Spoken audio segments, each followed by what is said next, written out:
నమస్కారం ఘంటారావానికి స్వాగతం. ముందుగా ప్రధానాంశాలు. నేడు గాంధీ భవన్లో పీసీసీ విస్తృత స్థాయి సమావేశం. నామినేటెడ్ పదవులు, పార్లమెంటు ఎన్నికలే ప్రధానంగా చర్చ.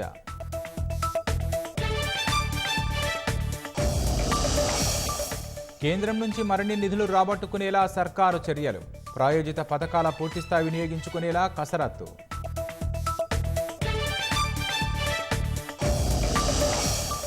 ఉపాధ్యాయ పదోన్నతులకు టెట్ తప్పనిసరన్న రాష్ట్ర ప్రభుత్వం. విద్యాశాఖ నిర్ణయాన్ని తీవ్రంగా వ్యతిరేకిస్తున్న సీనియర్లు.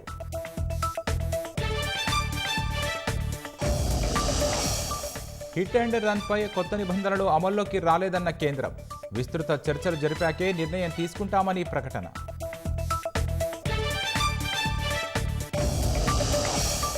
జపాన్ పెను భూకంపంలో 57కు చేరిన మృతుల సంఖ్య. శిథిలాల్లో చిక్కుకున్న వారి కోసం ముమ్మరంగా గాలింపు.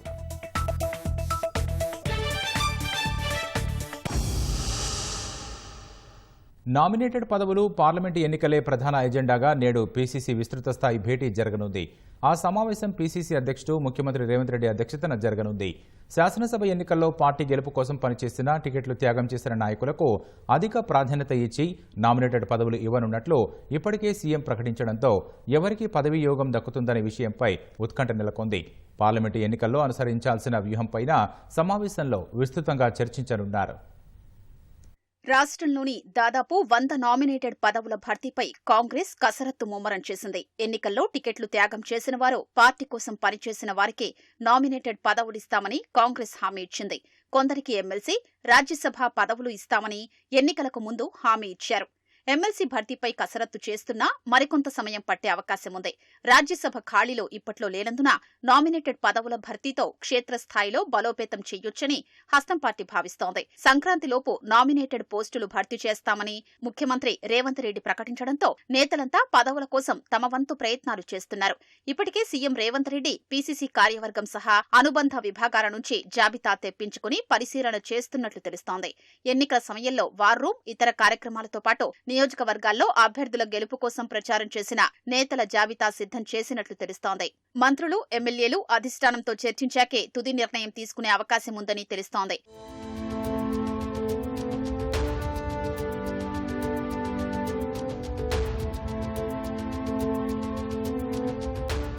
గాంధీ భవన్లో మధ్యాహ్నం జరిగే పీసీసీ విస్తృత స్థాయి సమావేశానికి రాష్ట్ర వ్యవహారాల incharge Deepa Das Munshi, 3 AICC incharge కార్యదర్శులతో పాటు రాష్ట్ర మంత్రులు హాజరు కానున్నారు.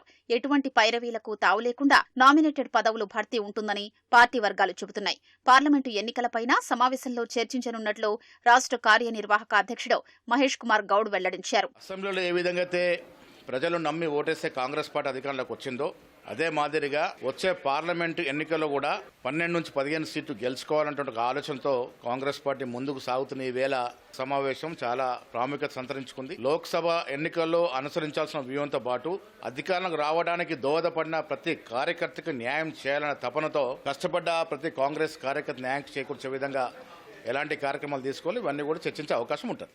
అసెంబ్లీ ఎన్నికల్లో అసంతృప్తుల్ని బుజ్జగించడంలో కీలక పాత్ర పోషించిన నేతలకు నామినేటెడ్ పదవుల్లో ప్రాధాన్యం దక్కే అవకాశం ఉందని తెలుస్తోంది. కేంద్ర ప్రభుత్వ ప్రాయోజిత పథకాల ద్వారా వీలైనన్ని ఎక్కువ నిధులు రాబట్టుకునేందుకు రాష్ట్ర ప్రభుత్వం ప్రయత్నాలు ప్రారంభించింది. రాష్ట్రంలో అమలు చేయదగిన పథకాలను గుర్తించి కేంద్రం నుంచి నిధులు పొందేలా చర్యలు తీసుకోవాలని అన్ని శాఖలను ఆదేశించింది. కేంద్ర పథకాలు అన్నింటినీ పూర్తిస్థాయిలో వినియోగించుకుని రాష్ట్ర ప్రభుత్వం నుంచి ఇవ్వాల్సిన మొత్తాన్ని చెల్లిస్తే ఏడాదికి మరో 5,000 కోట్లు అదనంగా రావచ్చని అంచనా వేస్తున్నారు. వచ్చే ఆర్థిక సంవత్సరానికి బడ్జెట్ కసరత్తు ప్రారంభించిన రాష్ట్ర ప్రభుత్వం కేంద్రం నుంచి వీలైనన్ని ఎక్కువ నిధులు రాబట్టుకోవడంపై దృష్టి సారించింది. అవసరాలకు సరిపడా ఆదాయం లేని పరిస్థితిలో కేంద్రం నుంచి ఎంత ఎక్కువ మేర నిధులు రాబట్టుకుంటే అంత మేలన్న ఆలోచనలో సర్కారుంది. అందులో భాగంగా కేంద్ర ప్రభుత్వం అమలు చేసే వివిధ పథకాల ద్వారా ఎక్కువగా నిధులను పొందేలా కార్యాచరణ సిద్ధం చేస్తుంది. కేంద్ర ప్రభుత్వ ప్రాయోజిత పథకాలను పూర్తి స్థాయిలో సద్వినియోగం చేసుకోవడం ద్వారా ఎక్కువ నిధులు రాబట్టుకోవచ్చని భావిస్తోంది. ఆర్థిక శాఖపై ఇటీవలే సమీక్ష నిర్వహించిన ముఖ్యమంత్రి రేవంత్ రెడ్డి ఆ అంశాన్ని ప్రత్యేకంగా ప్రస్తావించారు. కేంద్ర ప్రభుత్వం నుంచి వీలైనన్ని గ్రాంట్లు రాబట్టేలా ప్రణాళికలు సిద్ధం చేయాలని అధికారులను ఆదేశించారు. వివిధ శాఖలు పథకాల వారీగా కేంద్రం అందించే మ్యాచింగ్ గ్రాంట్ ని 100% సద్వినియోగం చేసుకోవాలని సూచించారు. కొంతమేరకు రాష్ట్రం వాటా చెల్లిస్తే కేంద్రం తన వంతు వాటాగా ఇచ్చే నిధులను ఎట్టి పరిస్థితుల్లో వదులుకోవద్దని అధికారులకు స్పష్టం చేశారు. కేంద్ర ప్రభుత్వానికి పేరు వస్తుందనో రాష్ట్ర ప్రభుత్వానికి పెద్దగా పేరు వచ్చేది లేదన్న భేషజాలకు పోవద్దని ముఖ్యమంత్రి రేవంత్ రెడ్డి సూచించారు. ముఖ్యమంత్రి ఆదేశాలతో కేంద్ర ప్రభుత్వం నుంచి వీలైనన్ని ఎక్కువ నిధులు రాబట్టుకునే అంశంపై ఆర్థిక శాఖ చర్యలు ప్రారంభించింది. రానున్న బడ్జెట్ కోసం ఇప్పటికే ప్రతిపాదనలు కోరిన ఆర్థిక శాఖ కేంద్ర ప్రభుత్వ ప్రాయోజిత పథకాల విషయాన్ని ప్రత్యేకంగా ప్రస్తావించింది. రాష్ట్రంలో అమలు చేయగలిగిన కేంద్ర పథకాలను అన్ని శాఖలు గుర్తించాలని తెలిపింది. ఆయా పథకాలను 2024-25 ఆర్థిక సంవత్సరంలో రాష్ట్రంలో అమలు చేసేందుకు అవసరమైన చర్యలు తీసుకోవాలని స్పష్టం చేసింది. ఆ పథకాలతో రాష్ట్రానికి వచ్చే నిధుల మొత్తం, అందుకు రాష్ట్ర ప్రభుత్వం ఇవ్వాల్సిన వాటా వివరాలను బడ్జెట్ ప్రతిపాదనల్లో స్పష్టంగా పేర్కొనాలని తెలిపింది. పలు కేంద్ర పథకాల ద్వారా రాష్ట్రానికి ఇప్పటి వరకు ఏడాదికి 10,000 కోట్ల వరకు వస్తున్నట్లు సమాచారం. మరికొన్నిటికి రాష్ట్ర వాటా విడుదల చేయనందున ఆ నిధులు రాలేదని తెలుస్తుంది. రాష్ట్రంలో అమలు చేయగలిగిన అన్ని కేంద్ర పథకాలకు రాష్ట్ర వాటా విడుదల చేస్తే ప్రస్తుతం వస్తున్న 10,000 కోట్లకి అదనంగా మరో 5,000 కోట్లను కేంద్రం నుంచి రాబట్టుకోవచ్చని అంచనా వేస్తున్నారు. విద్య, వైద్యం, వ్యవసాయం తదితర శాఖల్లో అదనపు నిధులు పొందవచ్చని భావిస్తున్నారు. గత ప్రభుత్వం ప్రవేశపెట్టిన గృహలక్ష్మి పథకం రద్దయింది. సొంత స్థలం ఉంటే ఇంటి నిర్మాణానికి 3 లక్షల ఆర్థిక సాయం చేసేలా గృహలక్ష్మి పథకాన్ని రూపొందించారు. ఎన్నికలకు కొన్ని నెలల ముందు దరఖాస్తులు స్వీకరించగా కొందరికి మంజూరయ్యాయి. అయితే సొంత స్థలం ఉన్నవారికి ఇందిరమ్మ పథకం కింద 5 లక్షలు ఇస్తామని 6 గ్యారంటీల్లో కాంగ్రెస్ హామీ ఇచ్చింది. కొత్త పథకం అమలు కోసం కసరత్తు చేస్తున్న సర్కారు పాత గృహలక్ష్మి పథకాన్ని రద్దు చేస్తూ ఉత్తర్వులు జారీ చేసింది. ఆన్లైన్ పోర్టల్లో కలెక్టర్లు జారీ చేసిన మంజూరు పత్రాలను రద్దు చేస్తున్నట్లుగా జీవోలో పేర్కొన్నారు.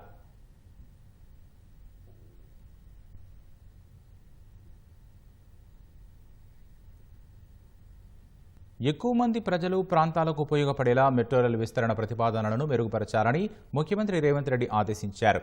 రాయదుర్గం నుంచి శంషాబాద్ వరకు మెట్రో కారిడార్ ప్రతిపాదనను పక్కన పెట్టి నాగోల్ ఎంజీబీఎస్ నుంచి ప్రణాళిక రూపొందించాలని తెలిపారు. సవరించిన ప్రతిపాదనలకు వెంటనే డీపీఆర్ తయారు చేయాలని ఆదేశించారు. పాతబస్తీలో రోడ్డు విస్తరణ, మెట్రో నిర్మాణం కోసం స్థానిక ప్రజా ప్రతినిధులతో చర్చించాలని సీఎం ఆదేశించారు. 3వ దశ ప్రాజెక్టులో శంషాబాద్ నుంచి మెగా టౌన్షిప్ నిర్మించనున్న కందుకూరుకు, జేబీఎస్ నుంచి శామరిపేట వరకు, ప్యారడైజ్ స్టేషన్ నుంచి మేడ్చల్ కండ్లకోయ వరకు మెట్రో విస్తరణ ఉండాలని సీఎం రేవంత్ రెడ్డి సూచించారు. ప్రజలకు మెరుగైన సేవలు అందించే లక్ష్యంతో నిర్మిస్తున్న మెట్రో రైల్ 2వ దశ ప్రతిపాదనలను మెరుగుపరచాలని సీఎం రేవంత్ రెడ్డి అధికారులను ఆదేశించారు. ఎక్కువ మంది ప్రజలు ప్రాంతాలకు ఉపయోగపడేలా విస్తరణ చేపట్టాలని స్పష్టం చేశారు. గత ప్రభుత్వం సుమారు 6,250 కోట్లతో రాయదుర్గం నుంచి శంషాబాద్ విమానాశ్రయం వరకు 31 కిలోమీటర్ల మెట్రో రైలు ప్రతిపాదనలను పక్కన పెట్టాలని సీఎం రేవంత్ రెడ్డి ఆదేశించారు. ఆ మార్గంలో ఓఆర్ఆర్ ఉన్నందున ఆ మార్గానికి బదులుగా ఎంజీబీఎస్ నుంచి పాతబస్తీ మీదుగా విమానాశ్రయానికి ప్రణాళిక చేయాలని నిర్దేశించారు. నాగోల్ నుంచి ఎల్బీనగర్ మెట్రో స్టేషన్ కి కలిపి అక్కడి నుంచి శంషాబాద్ విమానాశ్రయానికి ప్రతిపాదనలు చేయాలని తెలిపారు. సవరించిన ఎయిర్పోర్ట్ మెట్రో కారిడార్ కి డీపీఆర్, ట్రాఫిక్ అధ్యయన నివేదికలను వీలైనంత త్వరగా సిద్ధం చేయాలని సీఎం ఆదేశించారు. పాతబస్తీలో రోడ్డు విస్తరణ, మెట్రో రైల్ నిర్మాణంపై స్థానిక ప్రజాప్రతినిధులతో చర్చించాలని అధికారులకు తెలిపారు. అవసరమైతే ఆ సమావేశాల్లో వ్యక్తిగతంగా పాల్గొంటానని రేవంత్ రెడ్డి చెప్పారు. మెట్రో రైలుతో పాటు దారుల్ షిఫా నుంచి ఫలక్నుమా వరకు 100 అడుగుల రోడ్ విస్తరణ ద్వారా నగరంలోని మిగతా ప్రాంతాల మాదిరిగా పాతబస్తీ అభివృద్ధి చెందుతుందని రేవంత్ రెడ్డి అభిప్రాయపడ్డారు. రోడ్డు విస్తరణ కోసం 103 చారిత్రక, మతపర కట్టడాలు దెబ్బతినకుండా జాగ్రత్తలు తీసుకోవాలని సూచించారు. లక్ష్మీగూడ నుంచి జల్పల్లి మీదుగా మామిడిపల్లి వరకు మెట్రో రైల్ని కొంతవరకు రోడ్డుకి సమాంతరంగా నిర్మించేలా సాధ్యాసాధ్యాలు పరిశీలించాలని ముఖ్యమంత్రి ఆదేశించారు. తద్వారా ఖర్చు తగ్గుతుందన్న సీఎం ఆ మార్గంలో ప్రభుత్వ స్థలాలను గుర్తించాలని సూచించారు.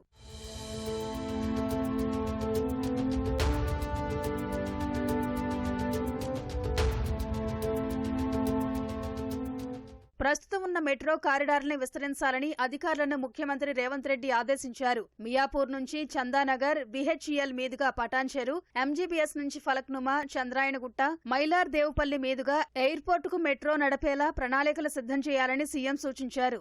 నాగోల్ నుంచి ఎల్బీనగర్, ఓవైసీ ఆస్పత్రి, చంద్రాయణగుట్ట, మైలార్ దేవుపల్లి, ఆరాంఘర్ మీదుగా రాజేంద్రనగర్ లో నిర్మించిన కొత్త హైకోర్టు వరకు, ఎల్బీనగర్ నుంచి హయత్ నగర్, రాయదుర్గం నుంచి ఫైనాన్షియల్ డిస్టిక్ వరకు మెట్రో విస్తరించాలని చెప్పారు. మెట్రో విస్తరణపై కేంద్ర పట్టణాభివృద్ధి శాఖ మంత్రి హర్దీప్ సింగ్ కి లేఖ రాయాలని అధికారులను ముఖ్యమంత్రి ఆదేశించారు. శంషాబాద్ విమానాశ్రయం నుంచి మెగా టౌన్షిప్ నిర్మించనున్న కందుకూరుకు మెట్రో రైల్ కనెక్టివిటీకి ప్రణాళిక చేయాలని సీఎం రేవంత్ రెడ్డి ఆదేశించారు. 3వ దశలో జేబీఎస్ నుంచి శామీర్పేట వరకు, పారడైజ్ స్టేషన్ నుంచి మేడ్చల్ కండ్లకోయ వరకు మెట్రో విస్తరణ ఉండాలని సీఎం రేవంత్ రెడ్డి సూచించారు.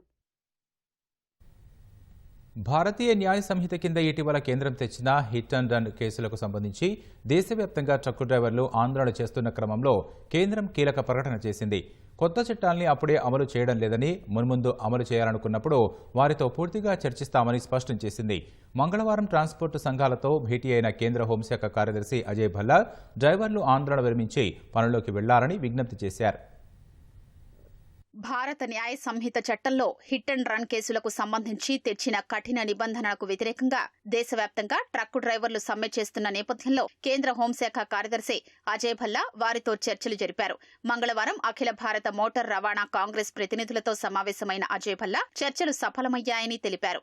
భారతీయ న్యాయ సంహిత చట్టంలోని హిట్ అండ్ రన్ కేసులకు సంబంధించి నిబంధనలు ఇంకా అమల్లోకి రాలేదని తెలిపారు. ట్రాన్స్పోర్టు సంఘాలతో విస్తృత చర్చలు జరిపిన తర్వాతే దీనిపై తుది నిర్ణయం తీసుకుంటామని వెల్లడించారు.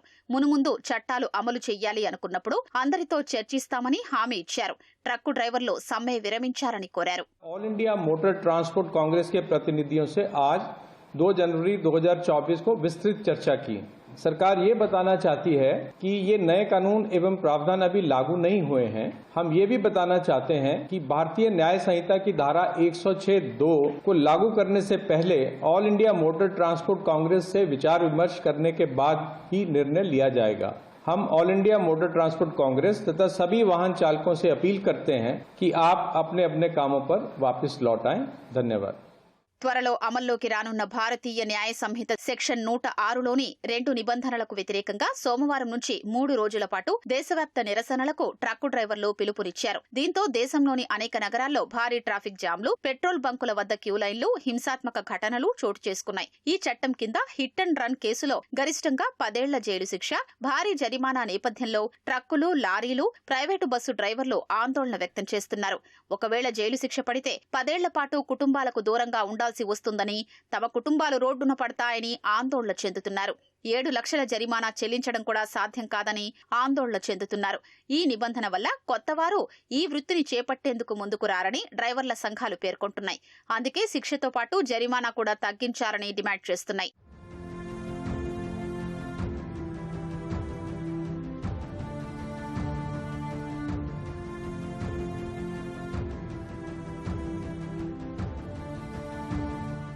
ట్రక్కు డ్రైవర్ల ఆందోళన నేపథ్యంలో దేశవ్యాప్తంగా 2000 బంకుల్లో స్టాక్ అయిపోయింది. కొన్ని చోట్ల సరిపడా పెట్రోల్ ఉన్నప్పటికీ ప్రజలు బంకుల వద్ద బారులు తీరుతుండటంతో ప్రజలకు అధికారులు పలు సూచనలు చేశారు. ముంబైలో పెట్రోల్ కోసం బంకుల వద్ద వాహనదారులు ఎగబడుతుండటంతో సామాజిక మాధ్యమం ఎక్స్ వేదికగా పోలీసులు ఓ విజ్ఞప్తి చేశారు. ముంబైలో తగిన స్టాక్ ఉందని, వదంతుల్ని నమ్మి బంకుల వద్దకు పెద్ద సంఖ్యలో చేరుకోవద్దని సూచించారు. రాష్ట్రంలో ప్రభుత్వ ఉపాధ్యాయులు పదోన్నతి పొందాలంటే టెట్ ఉత్తీర్ణులు కావడం తప్పనిసరి. ఈ మేరకు సర్కారు తుది నిర్ణయానికి వచ్చింది. విద్యా హక్కు చట్టం, జాతీయ ఉపాధ్యాయ విద్యామండలి నిబంధనల ప్రకారం ఉపాధ్యాయులుగా నియమితులైన వారు పదోన్నతి పొందాలంటే టెట్లో పాస్ కావాలని విద్యాశాఖ ఉన్నతాధికారులు సైతం ఇటీవల సీఎం రేవంత్ రెడ్డికి వివరించారు. ఈ క్రమంలో టెట్ నిర్వహణపై విద్యాశాఖ దృష్టి సారించింది. అయితే ఆ పరిణామం వేలాది మంది సీనియర్ ఉపాధ్యాయుల్లో అలజడి రేపుతోంది. కొత్త నియామకాల్లో ఆ నిబంధనలను అమలు చేస్తున్న పాఠశాల విద్యాశాఖ పదోన్నతులకు మాత్రం అమలు చేయట్లేదు. ఈ క్రమంలో టెట్ పాస్ అయిన వారికే పదోన్నతులు ఇవ్వాలని పలువురు ఉపాధ్యాయులు కొద్ది నెలల క్రితం హైకోర్టును ఆశ్రయించారు. పదోన్నతి కోసం టెట్ పాస్ అయిన వారి సీనియారిటీ జాబితా సమర్పించాలని గత సెప్టెంబర్ 27న హైకోర్టు మధ్యంతర తీర్పు ఇవ్వడంతో ప్రమోషన్లకు బ్రేక్ పడింది. రాష్ట్రంలో మొత్తం మంజూరైన ఉపాధ్యాయ పోస్టులు 1,22,386 ఉంటే ప్రస్తుతం 1,03,343 మంది పనిచేస్తున్నారు. అంటే 19,043 పోస్టులు ఖాళీగా ఉన్నాయి. టెట్ పాస్ అయి ఉపాధ్యాయులుగా చేరిన వారు రాష్ట్రంలో 15,000 మందికి మించారు. మరో 11,000 మంది స్కూల్ అసిస్టెంట్ పోస్టులతో పాటు పదోన్నతులకు అవసరమని టెట్ ఉత్తీర్ణులయ్యారు. మొత్తానికి సుమారు 26,000 మంది టెట్ పాస్ అయిన టీచర్లు ఉన్నారు. అంటే ఇంకా 96,000 మందికి టెట్ అర్హత లేదు. వారి విషయంలో ఎలా వ్యవహరిస్తారన్న అంశంపై ఉత్కంఠ నెలకొంది. అందరితో కాకుండా ప్రస్తుతం ఉన్న టీచర్ల కోసం ప్రత్యేకంగా టెట్ నిర్వహించాలని యూటీఎఫ్ కోరుతోంది. జపాన్ పశ్చిమ తీరాన్ని కుదిపేసిన పెను భూకంపంలో మృతుల సంఖ్య 57కు చేరినట్లు అధికారులు వెల్లడించారు. భవన శిథిలాల కింద వందల సంఖ్యలో పౌరులు చిక్కుకున్నట్లు తెలుస్తోంది. ఈ విపత్తు కారణంగా వేల కొద్ది భవనాలు, వాహనాలు, బోట్లు తీవ్రంగా దెబ్బతిన్నాయని అధికారులు తెలిపారు. ఇషికవా సమీప ప్రాంతాలు ఇంకా భూప్రకంపనలతో వణుకుతున్నట్లు చెప్పారు. మంగళవారం కూడా 6 సార్లు భూమి కంపించినట్లు తెలిపారు. వాజిమా నగరంలోని అసైచి వీధిలో విపత్తు కారణంగా ఏర్పడ్డ మంటల్లో 200 భవనాలు కాలిపోయినట్లు వెల్లడించారు. ఈ విపత్తు వల్ల భారీగా ఆస్తి నష్టం జరిగిందని, ఇప్పటికిప్పుడు దాన్ని అంచనా వేయలేమని అధికారులు పేర్కొన్నారు. ప్రమాదం ధాటికి కొన్ని ప్రాంతాల్లో నీరు, 45,000 ఇళ్లకు విద్యుత్ సరఫరా, సెల్ సిగ్నల్లు నిలిచిపోవడంతో ప్రజలు తీవ్ర ఇబ్బందులను ఎదుర్కొంటున్నారు. మున్ముందు మరిన్ని భూకంపాలు సంభవించవచ్చని మంగళవారం అధికారులు హెచ్చరించారు. సహాయక చర్యల కోసం 1000 మంది సైనికులను భూకంప ప్రభావిత ప్రాంతాలకు తరలించినట్లు తెలిపారు. మంగళవారం ప్రభుత్వం జారీ చేసిన సునామీ హెచ్చరికలను సడలించింది. సునామీ కారణంగా దెబ్బతిన్న రోడ్డు, రైలు రవాణా వ్యవస్థలను పునరుద్ధరిస్తున్నట్లు అధికారులు వెల్లడించారు. జపాన్ ప్రజలకు సాయం చేయడానికి తాము సిద్ధంగా ఉన్నామని అమెరికా అధ్యక్షుడు జో బైడెన్ తెలిపారు.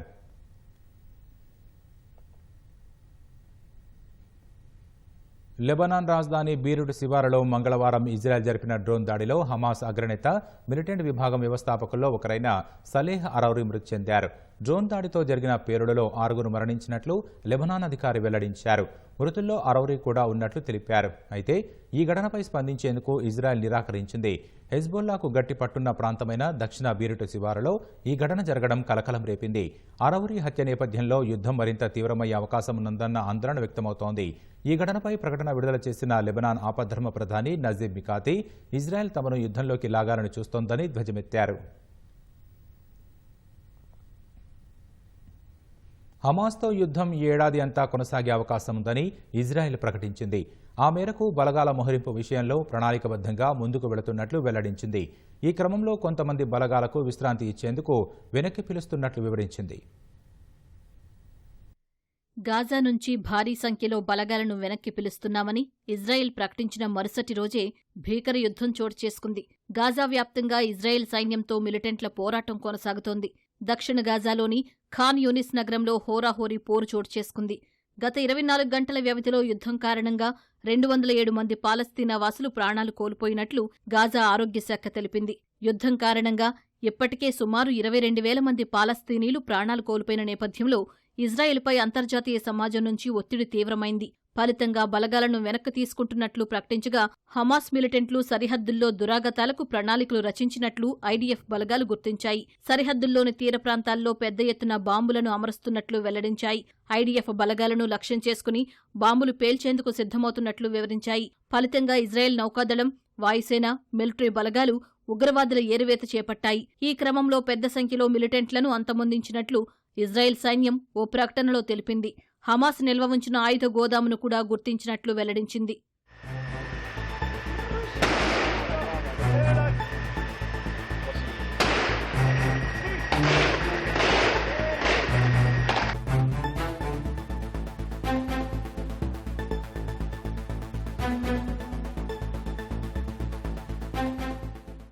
మరోవైపు హమాస్తో యుద్ధం సుదీర్ఘకాలం కొనసాగుతుందని ఇజ్రాయెల్ ప్రధాని నెతన్యాహు సంకేతాలిచ్చారు. హమాస్ మిలిటెంట్లను తుడిచిపెట్టడం సహా గాజాలో హమాస్ పాలనా యంత్రాంగాన్ని నిర్మూలించే వరకు యుద్ధం కొనసాగిస్తామని ఆయన స్పష్టం చేశారు. బందీలుగా ఉన్న 100 మందికి పైగా ప్రజలను విడిపించే వరకు పోరాటం కొనసాగుతుందన్నారు. మరోవైపు కొంతకాలంగా యుద్ధంలో ఉన్న బలగాలకు విశ్రాంతిని ఇచ్చేందుకే వెనక్కి పిలుస్తున్నట్లు ఇజ్రాయెల్ సైన్యంతో పాటు అధికార ప్రతినిధి మార్క్ రెగ్గెవ్ తెలిపారు. తర్వాత వారు తిరిగి యుద్ధరంగంలో దిగుతారని స్పష్టం చేశారు. ఈ ఏడాదంతా యుద్ధం కొనసాగే అవకాశం ఉందని తెలిపారు. హమాస్ అంతమే తమ లక్ష్యమని తేల్చి చెప్పారు. ఇజ్రాయెల్ ప్రజలు ఇదే కోరుకుంటున్నారని వివరించారు. ప్రస్తుతం ఉన్న జీవనశైలిలో వంట విషయంలో గ్యాస్ వినియోగం తప్పనిసరి అయిపోయింది. ఉదయం లేచింది మొదలు రాత్రి పడుకునే వరకు ఏదో ఒక సందర్భంలో వంట గ్యాస్ వినియోగిస్తూనే ఉంటాం. మరి అలాంటి పరిస్థితుల్లో మన వంటింట్లోని గ్యాస్ సిలిండర్ వల్ల మనకు ప్రాణహాని ఉందని తెలిస్తే ఖచ్చితంగా జాగ్రత్త వహించాల్సిందే. మరి నిత్యం జరుగుతున్న ప్రమాదాల నుంచి మనం ఏ విధమైన అప్రమత్తతో వ్యవహరించాలి? గ్యాస్ సిలిండర్ల పేలుళ్ల వల్ల పెను ముప్పు ఎదురయ్యే అవకాశం ఉంది. పలు ఘటనల్లో సిలిండర్లు పేలడంతో పదుల సంఖ్యలో గాయాల పాలవుతున్నారు. అదేవిధంగా వారిలో కొంతమంది మృత్యువాత పడుతున్నారు. అయితే ప్రధానంగా గ్యాస్ సిలిండర్లు ఎందుకు పేలుతాయి, అసలు ఈ ప్రమాదాలు జరగడానికి కారణాలేంటి, అజాగ్రత్త, మానవ తప్పిదాల వంటి అంశాలపై మనతో మాట్లాడడానికి సికింద్రాబాద్ జిల్లా అగ్నిమాపక శాఖ అధికారి మధుసూదన్ రావు ఉన్నారు. ఆయన అడిగి ఈ విషయాలపై మరిన్ని వివరాలు తెలుసుకుందాం. ప్రధానంగా ఇప్పుడు గ్యాస్ సిలిండర్లు ఎందుకు పేలుతాయి సార్? మానవ తప్పిదాలు ఉన్నాయా, దీంట్లో ఏమైనా అజాగ్రత్త? ఒకటండి, మనకి రీసెంట్గా లాస్ట్ బోనాల పండుగ సందర్భంగా దోమలగూడలో ఒక ఇన్సిడెంట్ అయింది. వాళ్ళు గ్యాస్ సిలిండర్ ఇంటి ముందు పెట్టుకొని, చిన్న కుటుంబం, ఒకటే డోర్ ఉంది, స్టవ్ మామూలు మార్కెట్లో దొరికే స్టవ్తో వాళ్ళు పండగ సందర్భంగా వంట చేయడం మొదలుపెట్టారు. అది గ్యాస్ లీకేజ్ అయ్యి ఒక్కసారి వంట చేస్తున్నప్పుడు ఒక్కసారి పెద్ద ఫైర్ అయ్యి యాక్సిడెంట్ జరిగింది. కుటుంబ సభ్యులు చనిపోయారు. సో ఏంటంటే ఎల్పిజి అనేది మనం నిత్యం దాంతో ఉండవలసిందే మన వంటగదిలో. కానీ దాని సేఫ్టీకి సంబంధించిన కొన్ని ప్రికాషన్స్ మనం ఖచ్చితంగా ఫాలో కావాల్సి ఉంటుంది. ఉదాహరణకి ఎల్పిజి గ్యాస్ కంటే గాలి కంటే బరువైంది, అది ఎప్పుడూ నేల మీదనే ఉంటుంది. సో మన గ్రౌండ్ లెవెల్ వెంటిలేషన్ ఇవ్వాలి. ఎప్పుడైనా ఎల్పిజి లీకేజ్ అయింది మన కిచెన్లో అనుకుంటే గ్రౌండ్ లెవెల్ వెంటిలేషన్ చూసుకోవాలి. మళ్ళీ ఇంకోటి ఏంటంటే మన వంటగది ఎప్పుడు నీట్గా ఉండాలి. Everything in good house keeping అంటాం. మనం ప్రాపర్ ఆర్డర్లో ఉన్నప్పుడు మనకి అన్ని విషయాలు తెలుస్తూ ఉంటాయి. ఏదైనా ఎలక్ట్రికల్ పర్క్యూషన్స్ ఉంటున్నాయి ఆ రూమ్లో. మనం ఒక్కోసారి వంటగది పూజ గది కలిపి పెట్టుకుంటారు కొంతమంది. సో ఆ పూజ గదిలో ఏదైనా దీపాలు అవి వెలిగించున్నప్పుడు గ్యాస్ లీకేజ్ అయినప్పుడు వీళ్ళు గమనించలేదనుకోండి, ఆ ఫ్లేమబుల్ రేంజ్ అంటాం. ఆ గ్యాస్ ప్రతి గ్యాస్కి ఒక ఫ్లేమబుల్ రేంజ్ ఉంటుంది.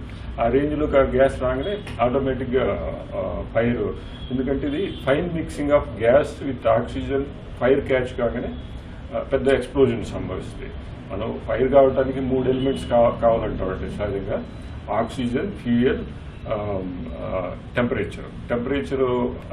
ఏదైనా సఫిషియెంట్ హీట్ దొరికిందనుకోండి, దానికి లీకేజ్ అయినప్పుడు ఆటోమేటిక్గా అది సిలిండర్ బ్లాస్ట్ అవుతుంటుంది, రూము ఇదవుతుంటుంది. దాని రేంజ్ ఎంతవరకు ఉందో అంతవరకు మనకి ఎఫెక్ట్ జరుగుతూ ఉంటుంది. సో సాధ్యమైనంత వరకు మనం గ్యాస్ లీకేజ్ అయినప్పుడు మనకు వీలుంటే రెగ్యులేటర్ని ఆఫ్ చేసుకోవాలి. వీలు లేదు, మన గ్రౌండ్ ఫ్లోర్లో ఉన్నాము, ఓపెన్ ఏరియా తీసుకొచ్చి వదిలేయాలి, గాల్లో డిసిపేట్ అవుతుంది. ఆ రేంజ్ తగ్గిపోయింది అనుకోండి, గ్యాస్ రేంజ్ తగ్గిపోతే ఫైర్ కావటం అనేది జరగదు. ప్రమాదాలు తగ్గించడానికి, అదేవిధంగా జాగ్రత్తలు తీసుకోవడానికి మన ముందున్న అంశాలేంటి? ప్రజలకు అంటే అగ్నిమాపక శాఖ వీటిపైన, అంటే ప్రధానంగా గ్యాస్ సిలిండర్ల పేలితే ఎలా, అంటే ప్రమాదం జరిగితే ఎలా వ్యవహరించాలి, లీక్ అయినట్టు తెలిస్తే ఎలా స్పందించాలి అనే అంశంపై అవగాహన కార్యక్రమాలు కల్పిస్తున్నారు. తప్పకుండా అండి. మనం మాకు హెడ్ ఆఫీస్ డీజీ గారి నుంచి ఇన్స్ట్రక్షన్స్ ఉన్నాయి. ప్రతి అపార్ట్మెంట్లో మాక్ డ్రిల్స్ చేయాలి. ప్రతి బిజినెస్ ఇన్స్టిట్యూషన్స్ ఫైర్ అయ్యే చోట్ల డ్రిల్స్, అంటే మాక్ డ్రిల్స్ ఏం జరగవచ్చు, మీరు ఏం జాగ్రత్తలు తీసుకోవాలి ఏంటి అనేది చెప్తా ఉంటాం. మనం సహజంగా ఏంటంటే ఇప్పుడు అప్పర్ ఫ్లోర్స్లో ఉన్న వాళ్ళు రెసిడెన్షియల్ అపార్ట్మెంట్స్లో ఎప్పుడు ఆ స్టేర్ కేసెస్లో బ్లాక్ చేసుకోకూడదు. కొంతమంది ఏం చేస్తారంటే క్యారిడార్లలో ప్రాపర్టీ పెట్టేసి షూ ర్యాక్స్ కానీ అటువంటి పెట్టి బ్లాక్ అవుతుంటుంది, కుండీలు డెకరేషన్ యూజ్ చేస్తుంటారు. ఏదైనా ఫైర్ అయినప్పుడు అందరూ పోవడానికి స్టేర్ కేసెస్ క్లియర్గా పెట్టుకోవాలి. లిఫ్ట్లు వాడవద్దని చెప్తాం ఆ టైంలో, ఎందుకంటే పవర్ సప్లై బ్రేక్ అవుద్ది, మధ్యలో స్ట్రక్ అవుతామని. అదేవిధంగా మన చుట్టూ కూడా ఫైర్ వెహికల్ ఎంట్రన్స్ క్లియర్గా ఉండేది చూసుకోవాలి. మిగిలిన మనం వాళ్ళు ఏదైనా మమ్మల్ని అప్రోచ్ అయినా, 101కి అప్రోచ్ అయినా, గ్యాస్ లీక్ అయినప్పుడు కానీ ఇతర కారణాలతో మాకు మాక్ డ్రిల్ కావాలన్నా కన్సర్న్ ఫైర్ స్టేషన్ వాళ్ళు రెస్పాండ్ అవుతారు, వాళ్ళకి మాక్ డ్రిల్స్ ఇప్పిస్తారు. ఇది ఎట్లా అంటే గ్యాస్ లీకేజీ అనేది మనకి ప్రతి ప్రిమిసెస్లో అవకాశం ఉంది. ఆల్మోస్ట్ ఆల్ మనం ఎల్పిజి లిక్విడ్ పెట్రోలియం గ్యాస్ అంటాం దీన్ని లీక్ అయినప్పుడు కూడా యాక్చువల్గా ఎల్పిజికి స్మెల్ ఉండదు. మనం డిటెక్ట్ చేయడానికి దాంట్లో వాళ్ళు డైథైల్ మెర్కాప్టన్ అని ఒక కెమికల్ కలుపుతారు. సో దాన్ని మనం నోటీస్ చేయొచ్చు, పంజెంట్ స్మెల్ ఉంటుంది. సో దాన్ని బట్టి మనం గ్యాస్ లీక్ ఏంటంటే డిటెక్ట్ చేస్తాం. డిటెక్ట్ చేసి వీలున్న వాళ్ళు ఎల్పిజి డిటెక్షన్స్ కూడా పెట్టుకోవచ్చు వాళ్ళ వంటగదిలో. సో ఆ రేంజ్కి ఉందా లేదా అనేది వాళ్ళకి తెలుస్తుంది. దాని ప్రకారం వాళ్ళు ఫర్దర్గా ఇచ్చేసుకోవచ్చు. ఫైర్ డిపార్ట్మెంట్ హెల్ప్ తీసుకోవచ్చు, 101 కంట్రోల్ రూమ్కి, లేదా నియరెస్ట్ ఫైర్ స్టేషన్ హెల్ప్ అడగవచ్చు, లేదా గ్యాస్ డీలర్ని సంప్రదించవచ్చు. కొన్ని టోల్ ఫ్రీ నెంబర్స్ కూడా ఉన్నాయి. దానికి మనం ఏంటంటే ఫ్రీక్వెంట్గా రెగ్యులేటర్స్ చెక్ చేసుకుంటూ ఉండాలి. LPG stove approved ISI marks ఉండాలి. కొన్ని పారామీటర్స్ మనం ఫాలో అయినప్పుడే మనం సేఫ్ ఉన్నాం అనేది ఉంటుంది. ఇది ఎవ్రీ హౌస్ యొక్క ప్రతి గృహంలో ఉండే కామన్ ఇది. దీని ద్వారానే మనకి ఈ మధ్య యాక్సిడెంట్స్ కూడా అపార్ట్మెంట్లో లీక్ అయినవి వచ్చినాయి, చనిపోవడం కూడా జరిగింది. అయితే గ్యాస్ లీకేజీ కారణంగా ప్రమాదాలు ఎదురైనప్పుడు ఒక్కసారిగా అక్కడున్న మంటల్ని చూసి అక్కడున్న కుటుంబ ప్రజలు అంటే వినియోగదారులు కావచ్చు ఇంకెవరున్నా వారు అక్కడి నుంచి ఆందోళన చెంది పారిపోతున్నారు. ఈ కారణంగానే ప్రమాదాల తీవ్రత పెరిగి మృతులు కావచ్చు, క్షతగాత్రులు కావచ్చు, వీరి సంఖ్య కూడా పెరుగుతుంది. అయితే ఇది జరగకుండా వారిలో ఏ విధమైన అవగాహన కల్పించాల్సిన అవసరం ఉంది? ముఖ్యంగా ఎల్పిజి లీక్ అయినప్పుడు ఏంటంటే అది ఒక్కసారి ఫ్లాష్ లాక్ ఫైర్ అవుతుంది. గ్యాస్ ఆల్రెడీ ఎయిర్ మిక్చర్లో కలిసిపోయి ఉంటుంది. సో వన్స్ ఫైర్ అయిన తర్వాత అది మిగిలిన ఆర్టికల్స్కి వ్యాపిస్తుంది. సో మనం ఏంటంటే మనకి వీలుంటే ఫైర్ ఫైటింగ్ చేయలేదు. మనకి తెలిస్తే నీళ్లు వాడటం కానీ, లేదా DCP ఎక్స్టింగ్విషరు, CO2 పోర్టబుల్ ఎక్స్టింగ్విషర్స్, ఈ ఎక్స్టింగ్విషర్స్తో ఫైర్ ఆర్పడానికి ట్రై చేయాలి. లేదంటే సేఫ్ ఎవాక్యుయేషన్ ప్లేస్కి వెళ్ళిపోవాలి, ఓపెన్ గ్రౌండ్కి వెళ్ళిపోవాలి. అది బెటర్ అండి. లేదంటే మనకి తెలియకుండా ఫైర్ ఆర్పడానికి పోయినప్పుడు ఒక్కోసారి ఫైర్ ఎక్స్ప్లోజన్ కూడా కావచ్చు అనమాట. సో మనం దాన్ని జాగ్రత్తగా డీల్ చేయాల్సి ఉంటుంది. కొంత అందుకే దాని మీద అవగాహన ఉంటేనే మనం ఏదైనా ప్రయత్నం చేయాల్సి ఉంటుంది.